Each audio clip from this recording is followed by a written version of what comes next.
super quick.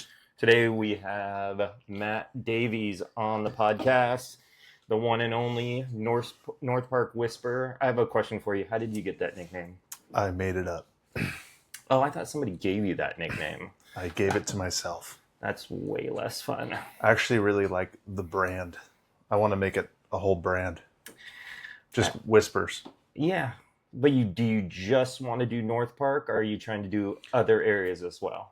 Dude, it could be anywhere. I want to be I could be the fucking South Park Whisperer if I want to. Okay. All right. So I think that's the beginning of the brand. Yeah. You start off the suffix. You could be the Ball Whisperer. I could be the Ball Whisperer. I am the Ball Whisperer. Yes. All right. So today we're going to talk about the things we always talk about, which is real estate, money, and life. So all three of those things. Don't touch my tools, Matt. Jeez.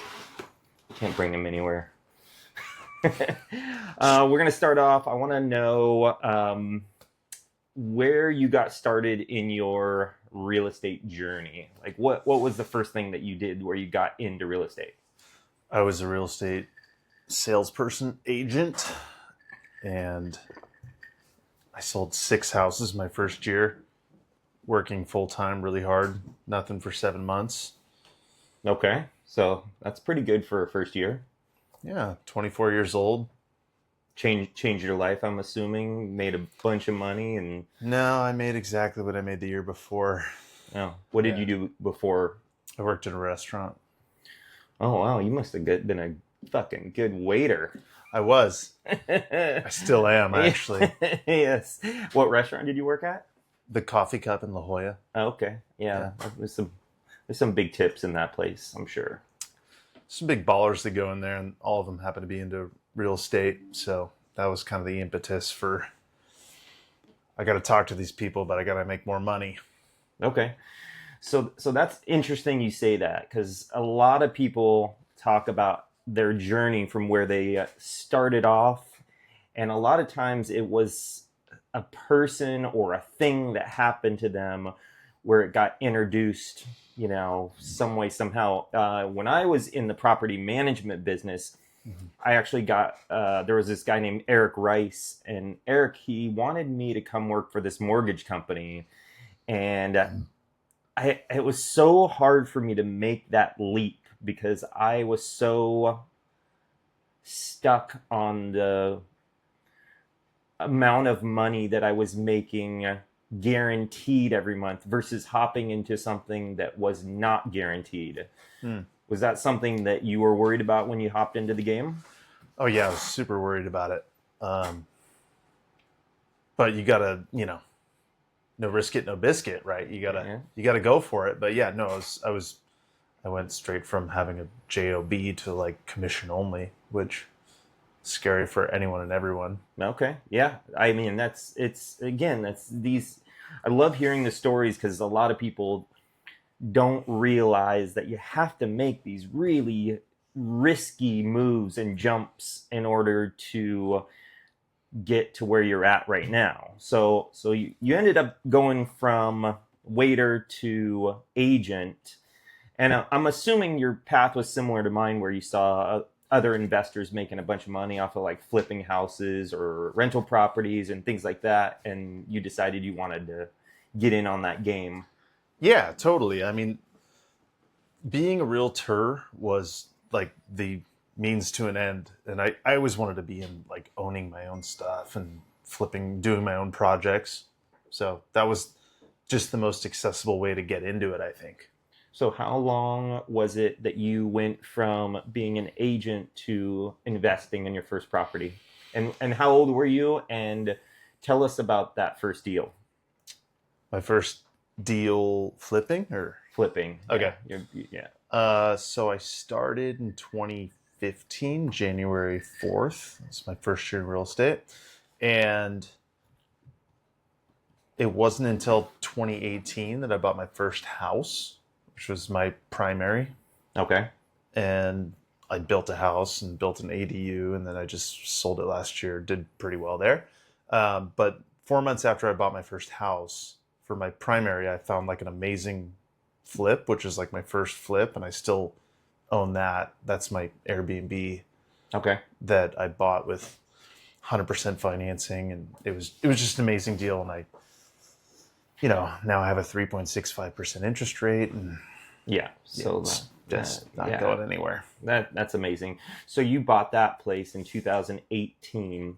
Mm-hmm. So this is not too long ago. Yeah, so end of 18 and then first flip like beginning of 2019. Okay. So in terms of investing in flips or rental properties, you've been doing it now for about 7 years Yeah. or so, right? Mm-hmm.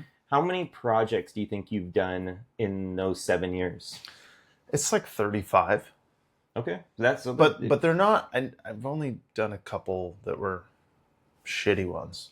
okay. Like I'm very choosy and picky, and they're normally bigger scopes of work and I'm going to come back to that multiple question. units and stuff. Yeah. Okay, and how much investment properties do you own right now?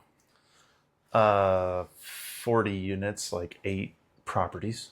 Wow, that's impressive. Being that you've only been doing this for a short amount of time, that is a lot of units. So you bought those properties on market? The ones that I still own, Yeah. I don't think I bought any of them. I bought one of them on market. All right, let's talk about that because a lot of people don't. They think that the only way that they're going to find an investment property is by going on their keyboard and typing in Redfin or Zillow and looking for a property that's for sale, making an offer on it through an agent and buying it that traditional method, which used to be the only way that people bought properties. Mm-hmm. But obviously, most of these properties that you own right now, you did not buy from being on the market. So tell us how you found those. Sure. Like the first one I bought by calling, just circle dialing, cold calling.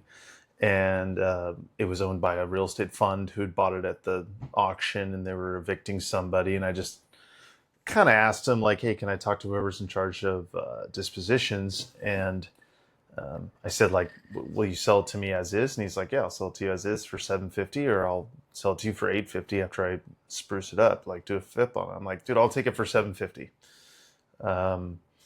So that was, a true cold off market. It's definitely, it's not impossible, but it's also not easy, right? It takes a lot of skill to find deals like that. If you had a piece of advice to give somebody who is interested in investing into real estate, besides don't do it,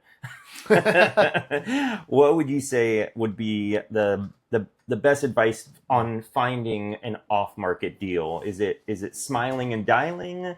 Is it sending out letters? Do you have a methodology that you use now that you think works really well?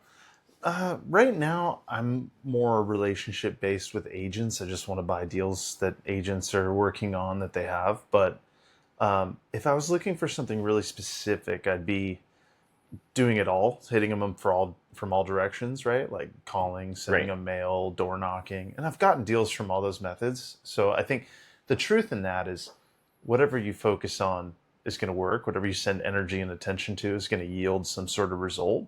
Sure. Some are going to make you want to gouge your eyes out. Like one thing I don't like about cold calling that I think a lot of people relate to is you get into this like trancy thing where you're saying the same script over and over again. Right. And you're almost like just waiting for them to tell you to fuck off, so you could go to the next one and say the same script again. So you're being more efforts focused rather than results oriented. Right. Yep. And cold calling is very tricky because you're gonna get hung up on a lot, and unfortunately, it is a numbers game. You're gonna have to make a lot of phone calls, and only a few people are going to talk to you, and even that might not ever yield a return for a long time. And so I use the numbers game terminology a lot because anything that you do is a numbers game. The more you do it, the more time you invest in it, the more likely that you're going to yield a result from it. It's not going to be something that you're just going to pick up the phone, call one time, and suddenly you have a deal, right? Sure, yeah, and there's all sorts of like pointers on that, right? Like I I've been watching this kid on Instagram who's like he's in health insurance, I think sales, like life insurance. Yeah. And he's like, "Hi, this is Giuliano Massali. I was just calling because you've got a flagged file with Ethos, and just what did you do with that?" And from studying, like, and you don't have to go too deep on this, but you do have to practice it, like studying neurolinguistic programming and sales scripts. And Yes. it's not what you say, it's how you say it, but it's what you say and how you say it, right? So if I was going to give somebody a script for calling, Yes. which people fucking hate getting phone calls, myself included. So this is becoming a little less maybe effective, but the people with high equity that can sell their house to you, they're not responding to your text, maybe. I think they're like, pick up the phone, what? Hello? Yeah. Right? Or door knocking, right? Right. Yeah. So I would just say, one thing with inflection, you can't be swinging. I was just wondering if you're thinking of selling your house, that you got this upswing inflection. Yes. You have to do the opposite thing, which feels really maybe authoritative and unnatural, but I would just say I was just calling to see when you're planning on selling your home. Right. Which is like, do you do training for people?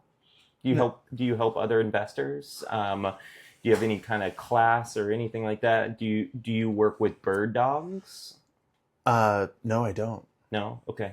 Yeah, that's a technique that I've used for a long time, where when somebody comes to me and says, "Hey, I want to invest in real estate and I have X amount of dollars and I think it is a worthwhile endeavor to help them go into a deal, whether that they have the money to invest, right, or I think that they're willing to go out and really work hard to find a deal," I'll help them to create some plans to go out and find a property. I've done it with a few different people, and some of them did not work out, and other ones have brought me deals that to this day, some of my biggest deals have come from somebody who's brought me a deal.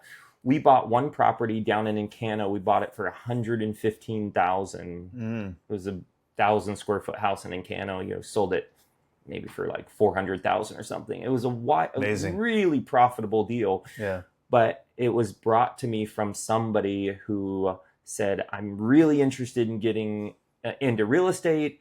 Help me, show me what I can do." And all I did was, this is kind of funny. I gave him a Dropbox folder that had all these letters that I had tested out. Whoa. Yellow letters, scripts, door knocking scripts, all these other things, just to give him a whole handful of stuff. And then it came down to him, like you said, speaking very assertively and feeling like he knows what he's talking about. And also, when speaking with distressed homeowners, making them feel like you are a safe person to deal with. Yeah. And, coming from an industry that not too long ago was all distressed real estate. Mm-hmm. During that timeline, actually, you started investing in real estate a little past that time, but yeah, back in 2010, you could have bought stuff for really cheap. Mm-hmm. But yeah, the bird dog industry has been really fruitful for me, just because I've been able to source boots on the ground to go out and find properties when I couldn't do it because I was busy flipping properties. And is that like you teach them how to bring you a deal and you pay them a finder's fee? Yeah, so a couple of different, if they have the money, they can come in and partner on the deal. Yeah. That's one option. Or if in many cases they don't have the money, I would just give them a, $10,000. Yeah. For a while I had a $5,000. If you were driving down the street, this is still marketing that I use today, Matt. So you'll find this interesting. I had a running $5,000 giveaway if somebody was to just send me a distressed property that they saw, an address, and if I was able to contact the owner and buy that house, I would give them a check for $5,000. So it just imagine you got to do the work. I do all the work. So I'm calling the person, right? So Yeah. I'm actually going and connecting with the owner of the home. These people didn't even know how to get a hold of the owner, right? These are homes that are boarded up. But just imagine having 50 people driving around San Diego looking for boarded up homes. Mm-hmm.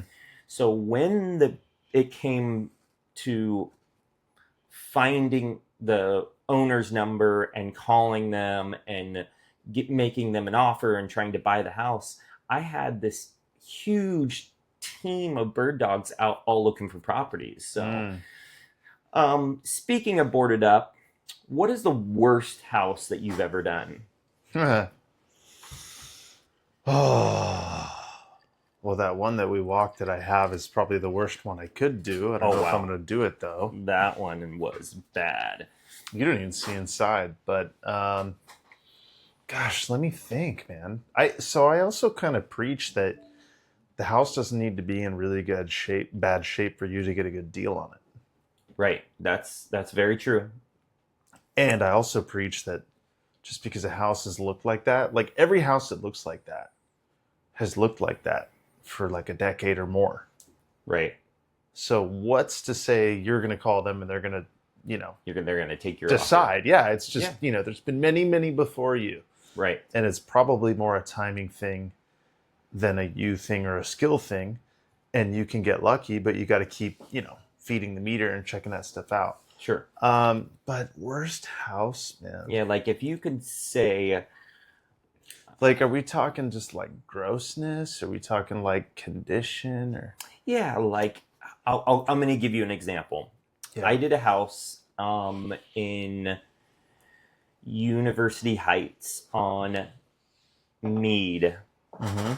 And it was a hoarder house. Mm-hmm. And I actually purchased that property subject to. So I took over the existing mortgage for the lady that was there. I helped her move to an apartment. Yep.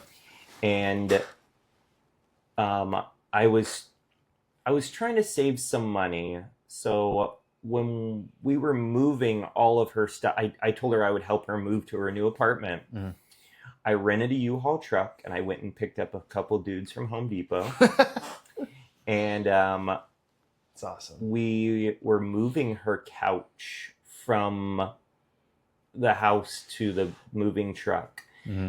And not joking, there were rats that were jumping out of the couch as we were moving it on both sides. Just that's disgusting. Yeah, how some people live like that. It's amazing. But that was like, it was a hoarder house. You could barely walk. I mean, when you walked in, there were plates with food on it from 6 years ago. It was so gross. From 6 years ago. Wow. Yeah, it was very bad. Let me see if I can just look at my little spreadsheet and it jogs my memory, because I feel like a lot of them have had a base level of the same just nasty condition. Yeah. Nothing that stands out to you as in like, man, that was just so wild.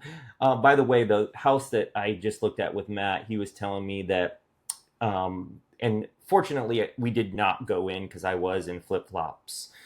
But he said that throughout the inside, it was littered with needles. Yeah, there's needles and a bunch of like homeless stuff. And there was a just homeless person's possessions, and there's a fire and the foundation is terrible. It's sinking. Yeah. And how much is it again? Just remind me. 1.3 million. Oh, I fucked it. I fucked it up. Woo!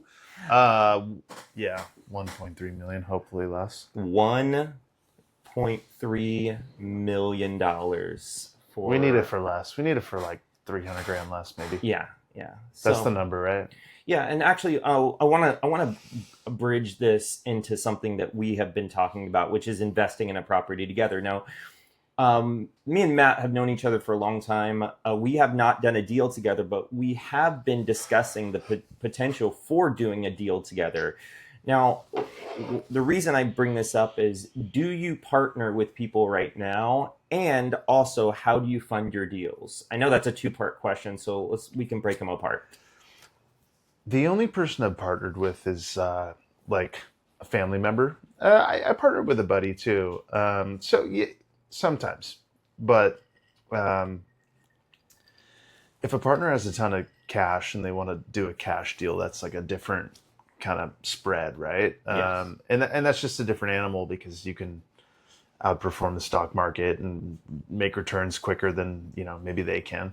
Um, and right now, I like if I have enough cash, I'll buy something with cash. I've done that a handful of times, but 85-90% of the time, I'll get a hard money loan. Okay. So that's how you fund your deals typically, is And then I with use hard my money. own money. I don't use gap funding or anything. Okay. Yeah, and if anybody doesn't know what hard money is basically a private money loan. So instead of going to Chase Bank or Wells Fargo and them running your credit and trying to figure out, how to Fit you in the traditional box. approval, this is a very high interest, I say high interest, higher interest loan, and you don't have to qualify, but it's short term. It's like for a year or so, and then you have to either sell the property within that year time frame or re-up. And you also have to pay what's called points. So typically you pay like a point. So whatever the acquisition price is, say it's $1 million, you pay $10,000 in order to get the loan too. So it is higher cost, but with that, it's the ease of use. So most of the properties that I flip, I also use hard money as well. So the financing aspect of it is traditionally, you said you haven't partnered with people. I typically do not either, only because I do not like when another investor comes in and wants to pick the paint color or choose the tile. I've been doing this long enough that I just want to make sure that I kind of do it my way. I kind of know that what sells. And there are people that I partner with, and traditionally those people are ones that do understand that the way I do it is kind of hands off. And some people are learning how to do it so they can do it on their own as well. Yeah. They want to shadow somebody who's been in the game for a while and that they learn how to do this, right? Yeah, I've heard somebody explain that because I feel the same way. I mean, I'm flexible and stuff, like we sometimes will share notes on like, oh, I like that floor. Where did you get it? Like, because you see things that are going to fit into your kind of, selections. But Sure. I heard somebody describe that and say, I'm going to make all the decisions because all the decisions I'm going to make are going to benefit you and maximize the return on investment. And I'm looking at this from a maximizing the return perspective. This is not what I personally like. This is not like what I'm trying to try something out. I'm doing what's on trend, what's, I have availability in bulk and, high quality product. I've touched it, felt it, worked with it before. And it fits within a whole thing, right? Yes. And that's so important because being an investor is that's a real estate investor as a title it's really hard to be good at it right off the bat. There's so many little details that can make or break a deal. And some of those are making sure that you're buying right. That's probably one of the most important things. Sometimes investors go in and they just are hot and heavy and they just want to say, oh, I'm flipping a property. And they go in and they spend so much money on the acquisition or materials. They come in and they buy imported marble from Italy or whatever it might be. And, those numbers can very quickly run up and kill a profitability of a deal. Sure. So, and you had just mentioned this a little bit ago about, you've done 35 deals, and you said most of them have been really good deals. Tell Mm. us about your bad deals, or your bad deal, or whatever it might be. The first one that comes to mind is I was in. It's funny. I think I made like 30 grand on like a 506 or like a $700,000 deal, something like that. And it was an on market deal that So you we. didn't lose money. No, I didn't lose money, but I had a partner on it, Okay. and so what did I make? Like 20 grand or something, 15 grand, Yep. and it was a 3 bed, one house, one bath, and I mean, it was a quick turn. It wasn't that big of a deal, but it fell flat. I thought, so I don't like doing that. I mean, I did something similar to that on 32nd Street where I sold something as is, and I made like 27 grand, and I kick myself for exposing myself to risk like that. Like if there's $1 million involved and I made 30, like I'm a realtor, I'm a broker, I could go make that much money selling a house. I don't need to be on title and have the liability Sure. and A get the lot to go supplemental wrong. tax bills, like all that crap. Yep. So everything has gone like, Disclosures. You forget to say one thing and open yourself up to being oh, sued. if somebody wants to sue you, they're going to sue you. That's kind of the Yeah. unfortunate truth. Yes. My worst one, which I think I made like $150,000, was on Villa Terrace, and I did a flip without permits, and then I got popped by code enforcement, and I had this like 8 foot hole in the backyard, and I like exported all this dirt. I spent too much money, and Yes. they were wanting me to get a grading permit and like do all this crazy stuff. But um, I just that was So you haven't the lost, process sucked on that. you haven't lost money on a deal though. I've never lost money, dude. Okay, so that is amazing. I But have I've lost a lot of opportunity because I'm very, very picky. yeah, see, that's something. Like I've probably lost more of potential profits Yeah, to maintain that title than. I get it, and this is something that's so interesting to me, and here's why I want to touch on this. This is like, it's so wild that you said that, because I've had this conversation so many times Mm. about how many deals I pass on. Yeah. I'm sitting here right now. Right before we started, I was going back and forth with Adam. He's an agent that I work with, and Adam's bringing me this deal. It's a fourplex, and it's $1.2 million, which is, and it's like 2 bedroom, 2 bath units. I mean, it's a pretty good deal. Yeah. And he and I have been going back and forth on whether we should raise our offer amount. And I've been sticking with my guns at this $1.2 million price. And the agent keeps coming back going, how about 1,250,000? Or at first it was 1.3, and now it's 1.250. And I think I lose out on so many deals because I draw this mental line in the sand. I'm just like, I'm not going to pay a single cent more than this. And I lose out on a lot of deals for that exact reason. So I think we're on the kind of on the same page. Sometimes you will look at a deal that you could have taken down, and then you find out later that somebody did buy it and that they made a bunch of money off of it. And, Oh, dude, yeah. somebody I had one in Encinitas I could have bought, and the guy, I know him, you know him too, but he bought it, and I think he ripped like $750,000 on it, and I just didn't see it. Wild. Yeah, That's, we're in a different time right now. I don't know if that the loosey goosey big wins like that don't happen as much as they do, but but they do. half a dozen times.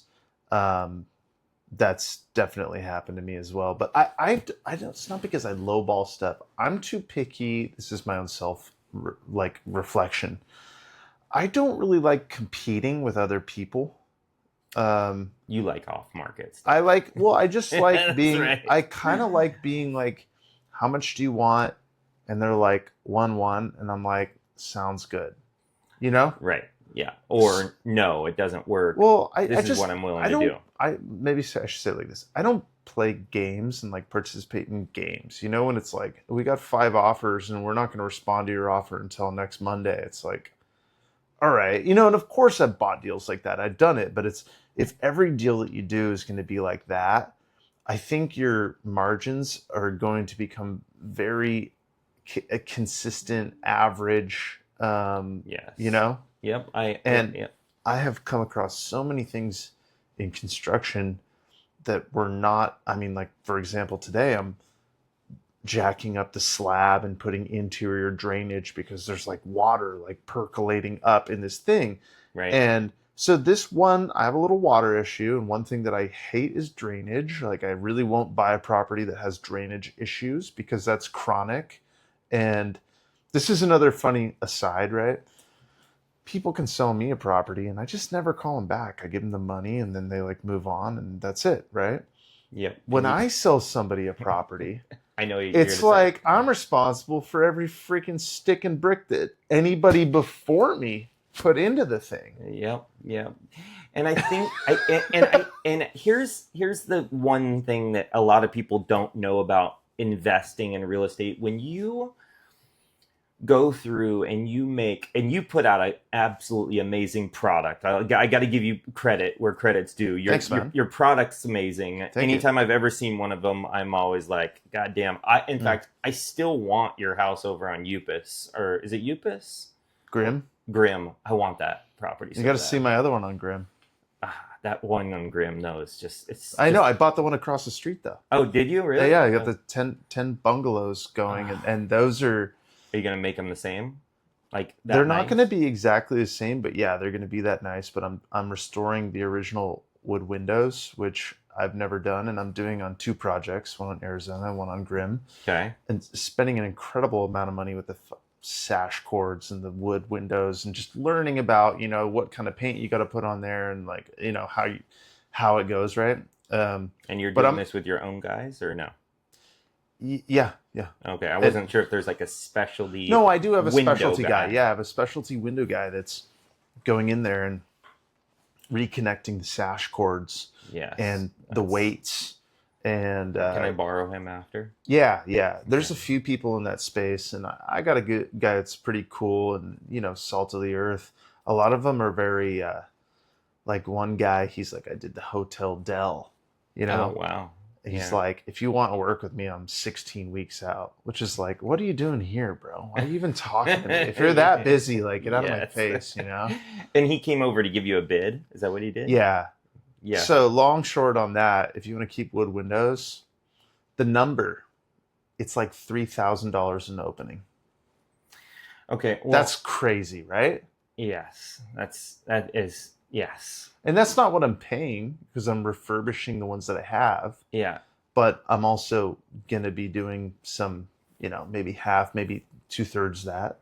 I'm just wondering on the house that I'm in, where this Yeah. main house that I live in. Yeah. I have all the original windows. Yeah. And I was thinking about none of my windows open. Really? No, my electricity bill is you'd be sick if you saw it. So this, so a lot of these old ones are double hung, you know, Yep. and so the top moves down Yeah. and the bottom moves up. And what somebody described to me is that it's like natural AC. So you open the top and you open the bottom, and the hot air goes out and the cold air comes in. Insane. And I'm actually really excited about it because, you know, I'm sure you can order windows like that, but it's not as common. and these are bungalows. Yeah, they're bungalows, and they're all double hung windows, and they've got this really cool like radial thing. And my plan is to go try and get historical designation and then Mills Act and get a tax reduction. That's But, awesome. I got a really good Person for that? historical person. Yeah, Ben. Oh, Sager, is his last name start with S? You referred him to me. Oh, that's right. That's right. Yeah, they're working on mine. Yeah. He did my house down in Point Loma. So You submitted already, or? no, not Yeah, yet. we'll We're have to. working on Yeah, it. so yeah, offline we'll talk about that. Yeah. So yeah, the quality of work that you put in is so high we got off tangent there for a second. That when people buy and or rent the product that you turn out, they have such high expectations of the property that, and this happens with me pretty consistently too, because you're giving them these houses that are like absolutely amazing and they look brand new, but it makes them criticize every single little detail that's not perfect. And people criticize your shit. People don't criticize my shit. Oh, I get criticized. I mean, if one single little thing is wrong, somebody will come and they will say, this house is amazing, but why didn't you do this or whatever it might be? You know, it's like you're like, we'll tear it down and rebuild it for you. Well, that's the thing. San Diego is chock full of old homes, right? We're not investing in homes that were built in 2005, right? No. We're investing in homes that were built in 1950 or 40 or 20. Yeah. 1965, whatever it might be. These are old homes that we're attempting to revitalize, and we want to give them some of that old character and charm. But there has to be a limit to how much money you can spend. Otherwise, it doesn't make sense to do, right? Yeah, I'm with you on that. And you blow through a lot more properties than I do, so you have a lot more, I think, restraint with this. But I just want to. I've been bit in the butt by stuff, and I just when I got things open, I just want to really properly address the property and do it once, do it right, absolutely, and then not have to go open it up again. Right? Yep. Do it right the first time, and then you don't have to go back and open up walls again, right? Yeah, because we've all had to do that. And back to what you were saying, I think there's this is my hypothesis, there's a growing subsect of people that are high income earners that still can't compete to buy a property in this city. Like, say they make $175,000 a year. Okay. And they can afford $4,000 a month in rent, and they want a nice place.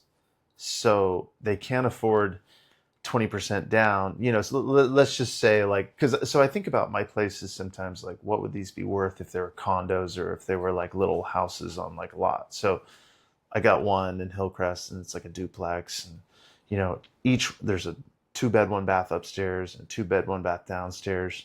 And if that was on its own lot, with its own parking spot, small lot, it's like no less than $1 million. Right. Yep. So like, you got to think, like, someone's got to part with $200,000, and then they got to pay, what's a $800,000 mortgage cost today? Dude, is that like $7,000? Yeah. With the interest rates they're at right now. Yeah. So I'm offering no down payment, and you pay me $4,000 to live there, and it's like, it's a good deal for them. It's high rent, yeah, but it's a higher quality product in a exceptional neighborhood where people are making investment to purchase. Sure. With a 30-year note, paying $7,000 a month after parting with their $200,000. Right. So that's kind of my hypothesis, and I don't want to stay only in like the high end stuff, but I don't really want to do hood stuff. I think that's why I like North Park. I think you can get decent deals on properties, and I can deliver a really high quality product for a comparatively reasonable price based on what it would be to, for someone like this. It's like, hey, I'm only going to be here for a year or 2 years. Maybe I work in biotech or they're professionals. So like, I buy these buildings and I kick the people out.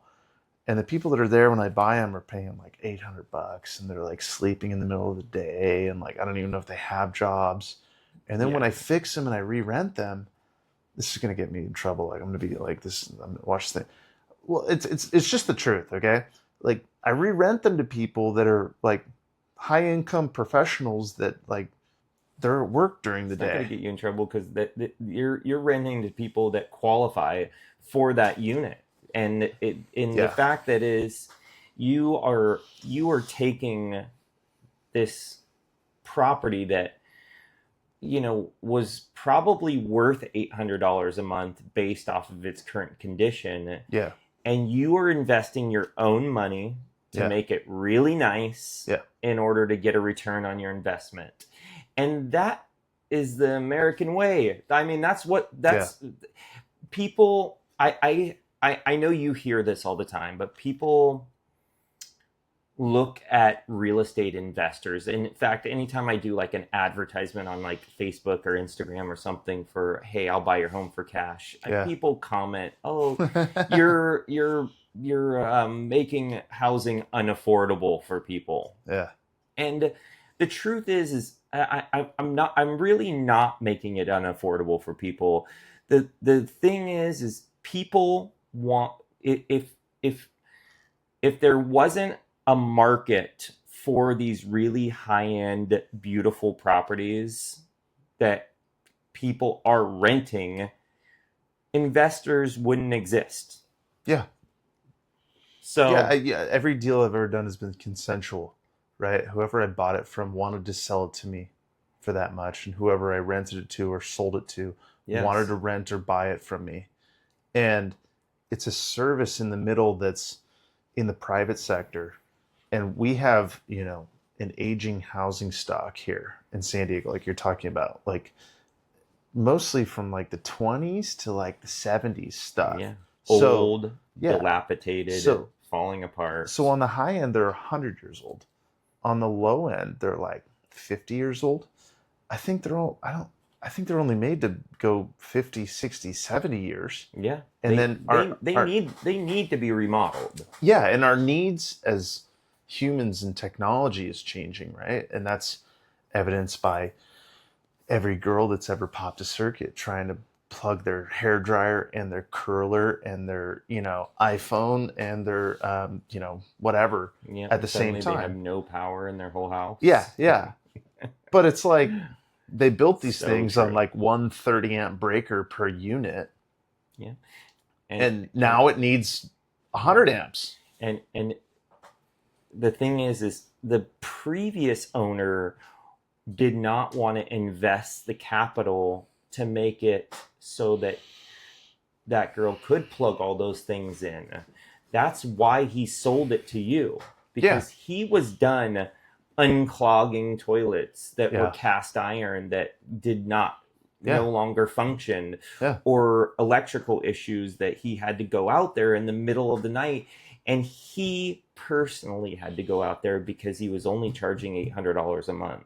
yeah. And these things are, you're talking about them like minor inconveniences, but minor inconveniences kind of mature into an electrical fire or like a leak that creates mold. And then you have like lawsuits and health issues and like people are hurt. So That's exactly I don't know. right. We get a lot of the flack for like, hey, you got to get out. I just bought the building. I got to fix it up. But I just don't Oh, see any other way that we I've could done a do lot of this. those. Yeah, I just don't see any other way we could do it. You can't really blow the thing up and properly address it without kicking somebody out. Yeah, and eventually those safety concerns have to be addressed. So the only way you're going to be able to do that is by getting the people out, and you're going to be the one who's taking all the risk, investing all the capital, your own money. Yeah.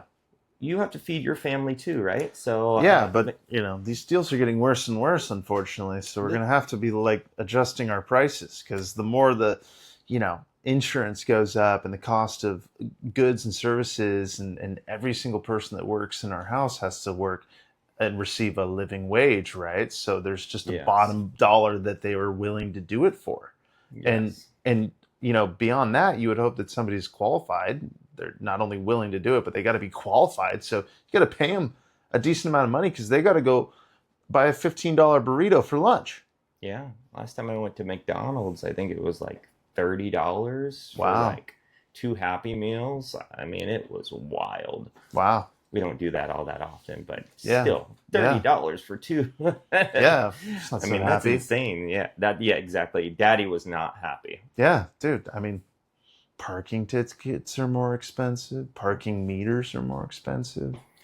Yeah, I mean, we gotta think about this ultimately at the end of the day, where these are necessities. Eventually, these buildings are going to have to go, and whether the current owner can afford to do it or not, is to be said, right? Not everybody wants to put up. Some people, they're older.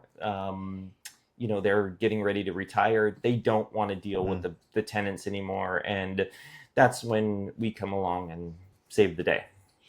Yeah, yeah, no, it's it's a new consideration from an aging housing stock, and I know you kind of have an intimate familiarity with that as a GC and as an owner, because Yes. you're like, you open this up and you're like, I can't believe they've been living with this thing like dripping water for God knows how long, years, and you got to destructively open the ceilings and check the thing. And if it's dripping there, it's like the whole line is likely to start dripping. So you could ticky tack tape this stuff together. But what really needs to happen is somebody's come in with some serious infrastructure investment and fix it, do it right, make it safe. Yeah, and in fact, that's something I want to address also. And I know we kind of touched on it a little bit before, but nowadays there are a lot of new investors, and a Mm, lot of the new investors, because they are new,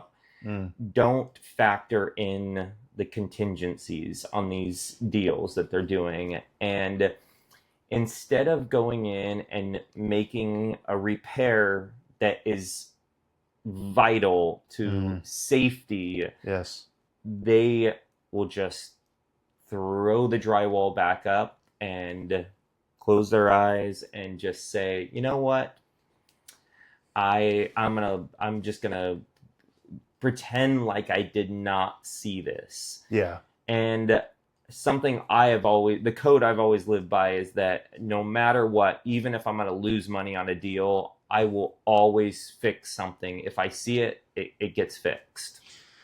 Yeah, man. That goes back to what I was saying. It's like, if I ever own a damn property, it's like I'm responsible for all of it, which I don't think is one, fair, two, true, but it kind of seems like that to people that I sell things to. And that is why I would want more money for my properties, because I kind of want to tell people, I It's want you not to your have a, average flip, right? yeah, it's not like I went in here and I ripped out the guts and I did it properly. And you can go see, it's because I've learned, right? Like, I've had electrical fires in like 50s buildings that are like, I mean, that's scary as hell. I don't know if you've Yeah. ever had that, where like you see an electrical fire, it's happening in front of you and you're like, Yeah. you're not supposed to pour water on it, but like, what else are you gonna do? Like, just pick up some sand or what?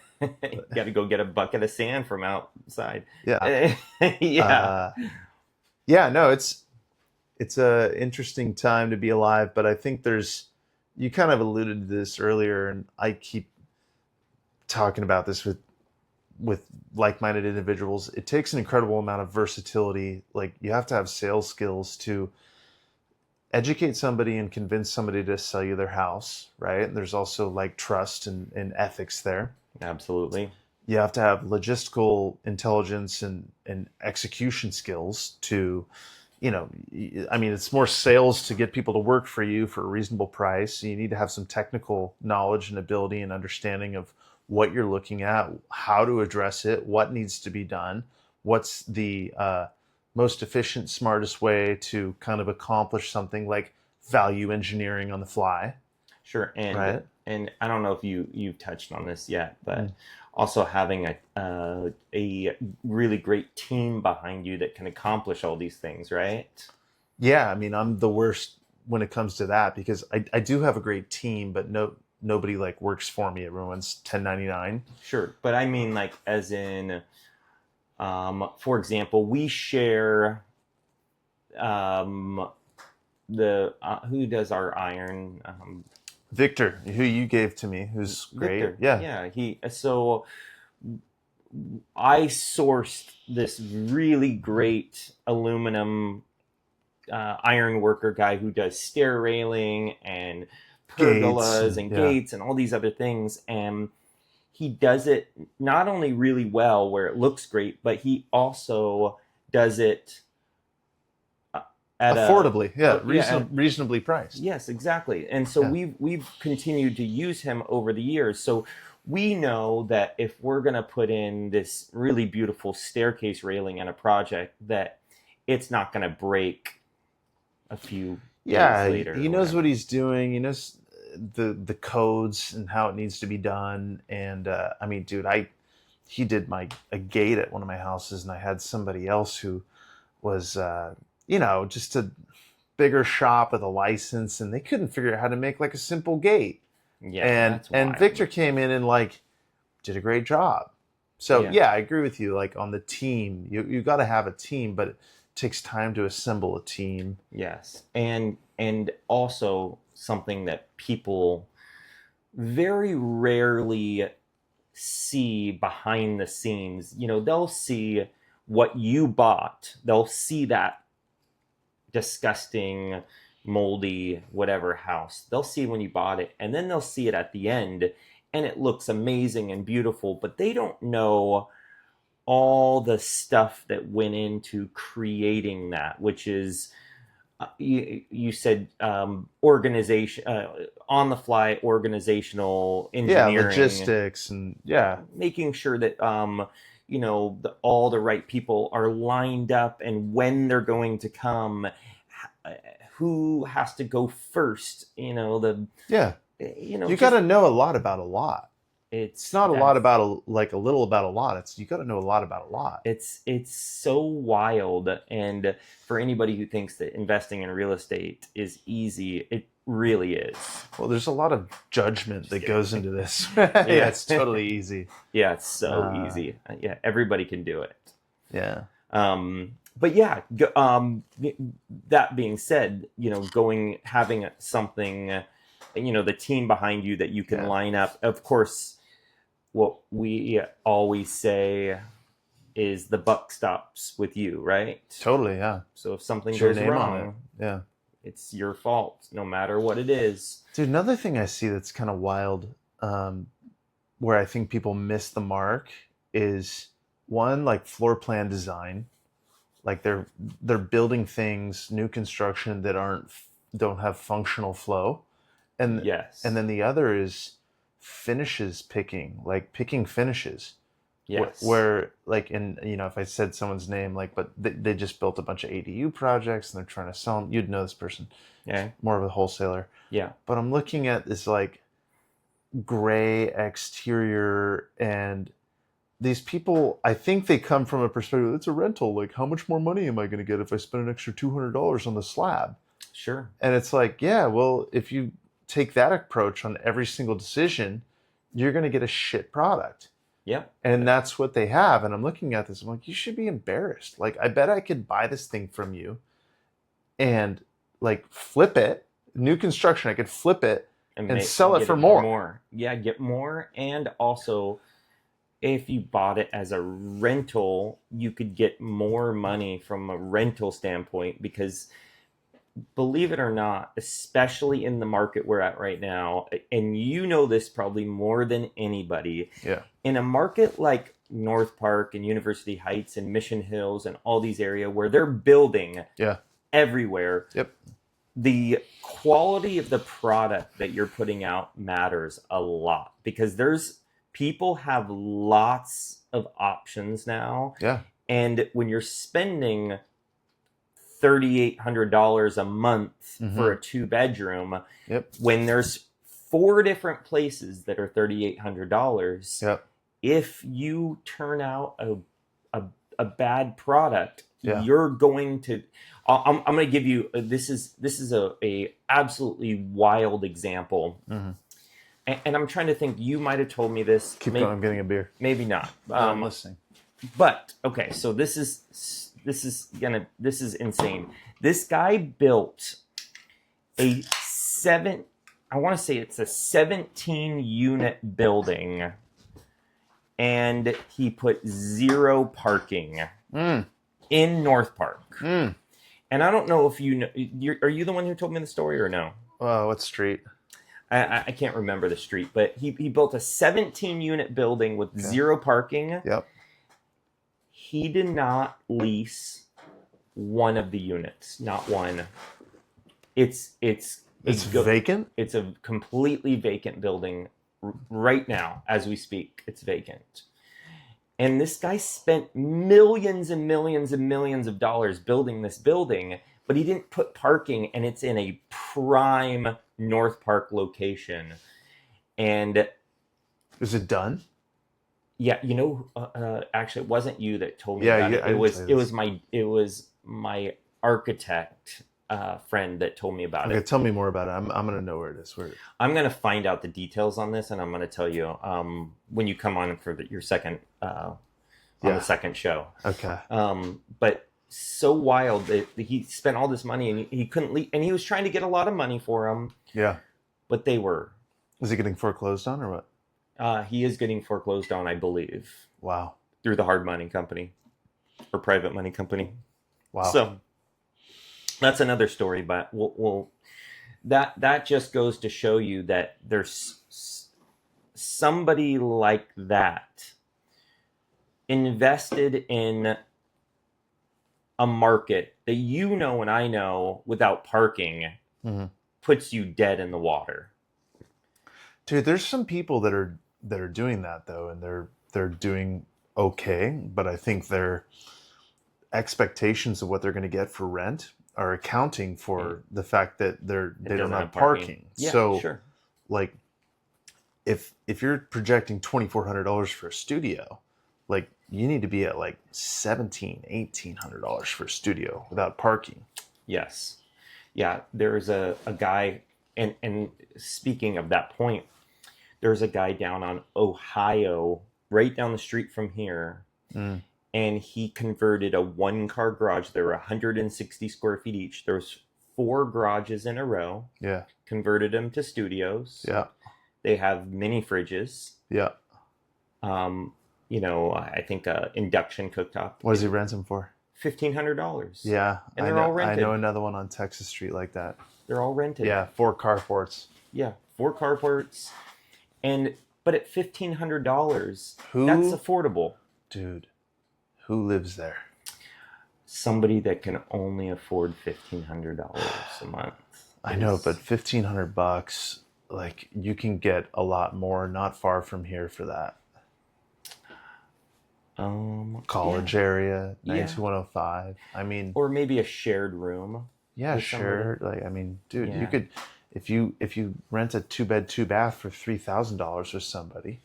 Yeah, I think these are probably people that want to live. Imagine having a hookup for Wi-Fi and paying $80 a month for Wi-Fi when you're only paying $1,500 a month for. Yeah, and then paying another $42 for SDG&E. But that's the difference between some investors and me and you have a very similar mentality where all the products that we turn out are really beautiful, albeit high rent, but they're really, really amazing places. And that's the whole purpose, right? Is we're looking for that kind of quality of and qualified renter for that space. Totally. Dude, I heard on the podcast a long time ago that like strange spaces get strange tenants. Yes. And I don't want to deal with that. No. And in fact, that's one more thing I want to talk about too, which is in the flipping world, I talked to a friend of mine, Jamel, recently about investing in real estate that is quirky. And by quirky, I mean there's something, no matter how nice you make it, there's something off about a property. And I'm sure you've invested in something that has had... Not really. I hate that. Yeah. But I know what I mean. Yeah, just one little thing that when you look at it, the living room is a little small, or it backs up to a school or something, because we are in a buyer's market. No matter what people want to say, stuff still sells, right? It's still going to sell. Sure. But the quirkiness of certain properties really limits your ability to sell quickly and for top dollar. Yep. And that's the thing that I look for on all these properties is something that is not weird. I don't want anything that has some type of weird I don't know, doorway. There was a doorway behind a refrigerator in one of the houses that I looked at, and like that kind of stuff. You just don't want any of that stuff. Dude, I Um, feel like this area, mid city, every house has like one thing that's kind of weird. It's not what you're talking about, but where it'll be like, here's a bathroom and it's like a little too small. right. Like Yes. something like that, and you're like, there's enough space for a shower, and I'd rather have a shower than not have a shower, but it comes with a little bit of weird. Sure. Yeah. I mean, I'm dealing with this at my Point Loma Yeah, monstrosity right now, where yeah, all the closets in that house are really small, really. and it's a 7,000 square foot house, and Mm. the person who's going to buy that house is going to want some closet space. So I'm having to get very creative with custom closet solutions where it Hmm. looks like, I am going to have like drawers and watch winders and all this. Make a bedroom a closet. That's, I thought about that. I Believe it or have, dude, I not. have one, in University Heights that's like that, and I'm like, it's got 4 bedrooms, which is rare, Yes. but the third bedroom, which is next to the master bedroom, I say that not primary, the master bedroom, Yes. Yes. Yes. The master bedroom. uh, because I'm like, this could be a badass like thing, Sweet. Yeah. and it's really depends who buys it, whether they're gonna want that as like a sick walk-in closet or they're gonna want it as a bedroom, Sure. and I kind of left the option open. I just did that. I had that house I'm talking about Yeah. was an 8 bedroom, and Mhm. I took the bottom floor Dude, I bed. should have bought that and moved into it. Shit, I need that many bedrooms. It was an 8 bedroom. It's wild. Yeah. It's a huge house. Yeah. Still gotta We walk that. we took the first floor bedroom and we put in a mud room, a powder room, and a pantry, Wow. all on the first floor. So we really utilized that space really well because it number one, there was just a weird one-off 1 bedroom on the first floor, and we had 7 other bedrooms, so it Yeah. wasn't like it was gonna affect. Yeah. If you can get by with can't get by with 7 bedrooms, then you have I to. I love when you can fix it, you know, Yes, and when it's done, nobody would ever know. that's exactly right. It's like the spaces are basic and big enough where you can, yeah, Yeah. I love that.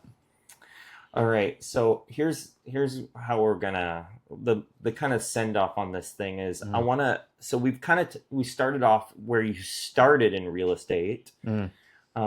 We all know where you were a waiter now Mm. beforehand. Yeah. By the way, being a waiter is something that I also was, and I believe that really created this sales technique Yeah. that I've used throughout my career, Hmm. because the ability to connect with people like on a personal level, Yeah. you hone that as a waiter, really. Yeah. You're able to like genuinely talk to people and connect with them, and Hmm.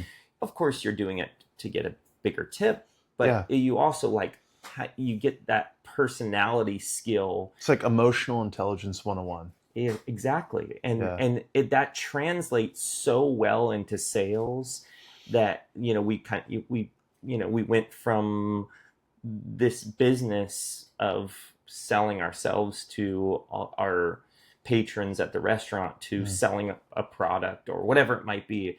So I couldn't have picked a better spot to start my working career, than being. I mean, I started off as a busboy, but I worked my way up Yeah. to a waiter. Yeah. Um, Same. and so, we went on to being a sales agent, and then from there you have flip properties. Mhm. Now you own 40 doors, which is absolutely freaking amazing for being the length of time you've been doing it. Mm. Like 7 years to amass 40 doors is Well, this is like my ridiculous. 11th year in real estate, 12th year in real estate, something like that. Yeah, but investing in real estate's been 7 years, and Yeah. to add 40 doors is pretty amazing. Thanks, man. Yeah, I had some lucky wins though. You know, that was like right before 2020 run up, You have and to I get and I lucky. held things that, you know. Yeah, I mean, but you have to get lucky. Yeah, totally. I mean, I bought properties that have been windfall, Yeah, income wise, same. and they were all just very lucky hits. Hmm. So my last question for you is, what's the evolution? Because I feel like the market is changing a bit. Yeah. So do you have something I'm not a one lane guy. I kind of choose to do several different things at one time. I obviously am still flipping, and I Yeah. own all the rental properties, and I still represent buyers and sellers whenever they come across. Yeah. Um, Mainly referral based at this point in time. But I also do things like what we're doing right now, which is we're on a podcast, right? Yeah. So I kind of don't like to be in one lane. And so if you had to think of something else that you would like to also do in the future, what would that be? I think I want to do like a custom house, something a little bit bigger, something in like the 5, 6, 7 million exit price. Okay. Like I think that would be really cool. Something coastal. Um, yeah, I think the rentals are a little cooked right now, Okay. Yeah. I couldn't agree more. and it's just based on they're valued based on what they generate, and I don't think there will be much rent growth in the next 5 years. So I think the only thing that's going to make their values go up will be accessibility to lower interest rate debt. But that's high interest rates is kind of like a hot frying pan, and people don't. They're going to remember that. They're going Right. to be they're whenever you're selling commercial real estate, you're selling to a sophisticated buyer, right? Yes. And maybe there's a little bit of emotion that goes into it, but I want to be in the more emotional space, I think, because one, I think property in San Diego, single family residences are undervalued just Yeah. because people talk about San Diego like it's not a major metropolis, and it's not New York or LA or Miami, thank God. But But compared to like Los Angeles, we are significantly less expensive.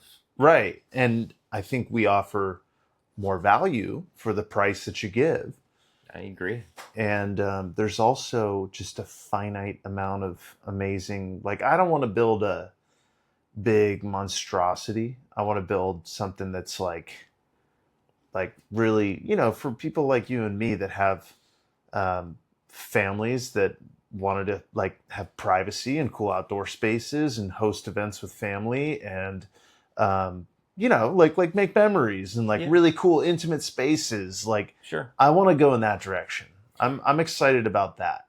So, are you thinking about buying a Like a piece of spec house. land, or buying a property that you would tear down and keep up one wall and Yeah, maybe a one wall remodel kind of thing, One or wall. or just something that like we do where it's like a spec house remodel.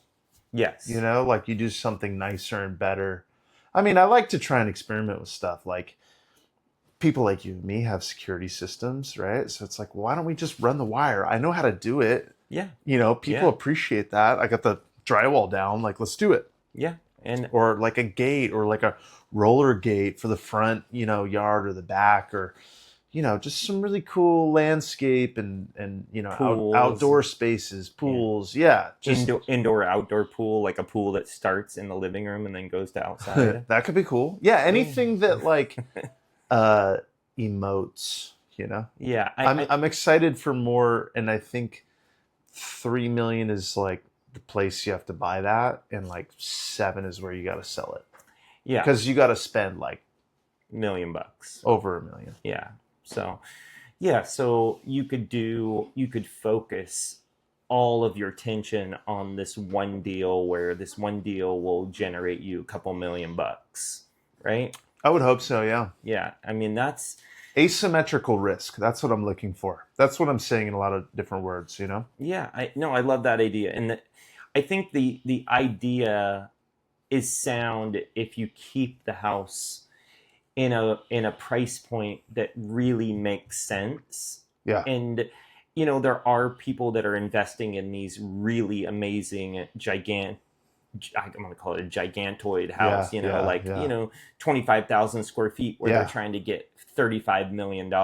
Yeah. I don't want to do that. And that's cool Yeah. for some people, but that house doesn't sell right away. And it's a long game on those where I think a $6 million house, if it's done right, sells right away.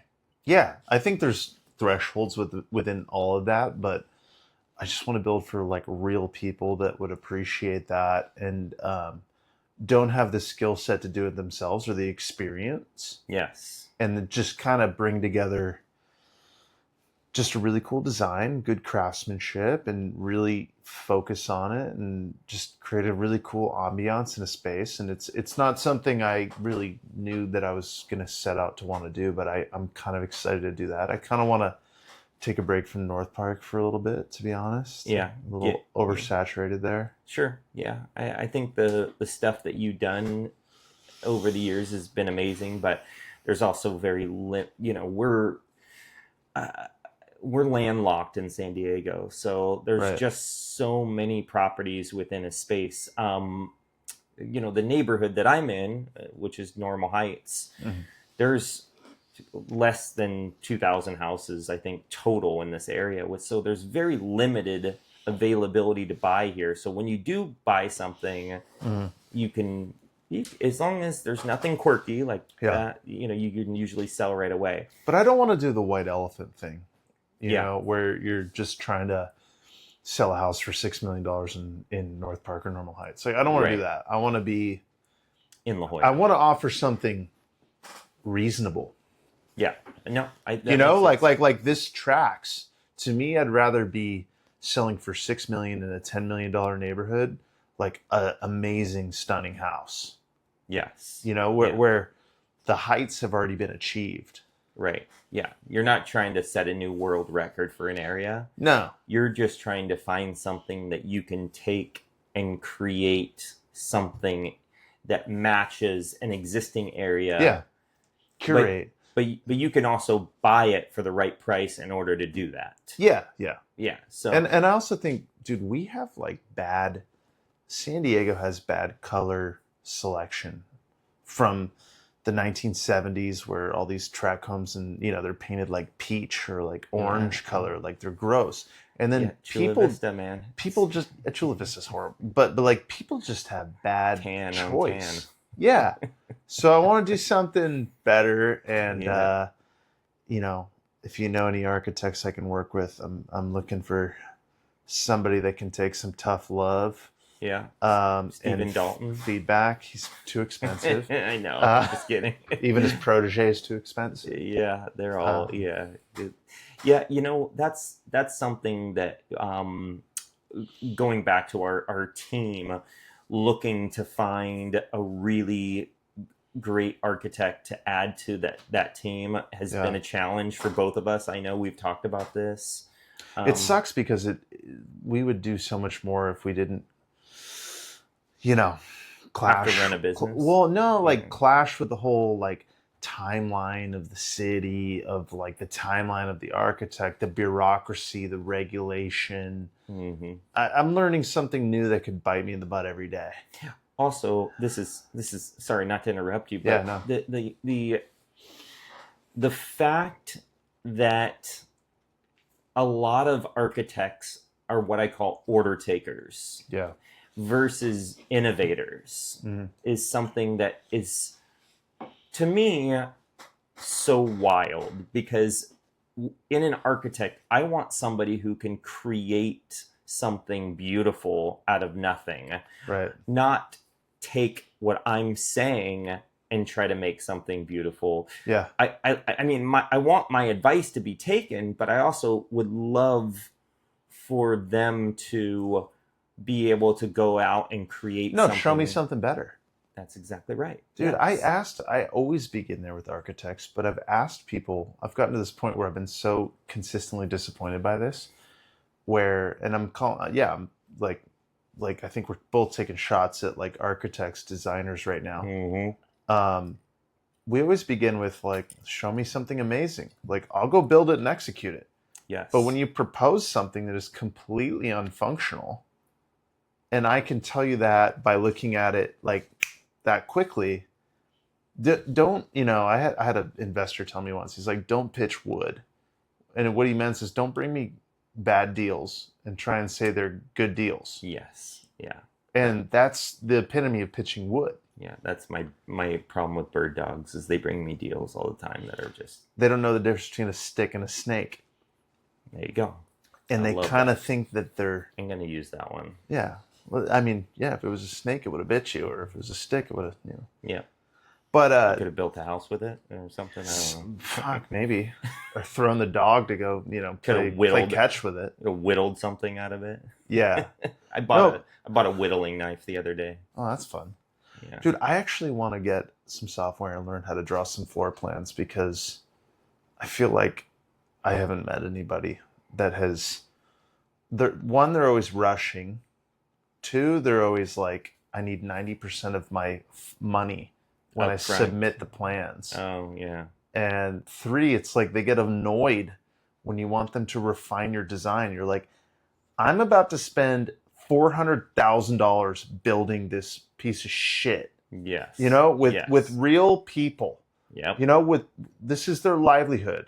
Yeah. I'm gonna call Dixie Line. They're gonna put a lien on my property. Right. When they deliver lumber. Yeah. I'm taking this very seriously, and the fact that you don't want to click your clicker a little bit is like, I want to send me move somebody this else. outlet that way. Yeah, send me somebody with a little bit more constitution, thick skin, hard work. And it's also hard or challenging that these people have already been paid, and so they're far along on the project. So like, you don't find that out until you're way further along on the project. Yeah. Right. So that's the hard part also. Yeah. Yeah. Not to bag on them, but they deserve it. Yeah. All right. Well, I want to leave some stuff to talk about on the next one. Cool. Do you want to tell people how to get a hold of you? No. Okay. Okay. You don't want anybody to get... You can follow me on Instagram, and if you're weird, I'll decline the follow. Yeah, you should follow him. I'm like Drake. I want no new friends. Yeah, you should definitely follow him on Instagram. He has some absolutely amazing projects on there that you guys will love. So yeah. No, matt.davies.sd on Instagram. That's a good way. Yeah, there you go. And then you can just message him. Yeah. Or I'll block you. Yeah, there you go. Thanks for coming on today. Cool. Thanks for having me. Yep. All right. Have a good day. You too.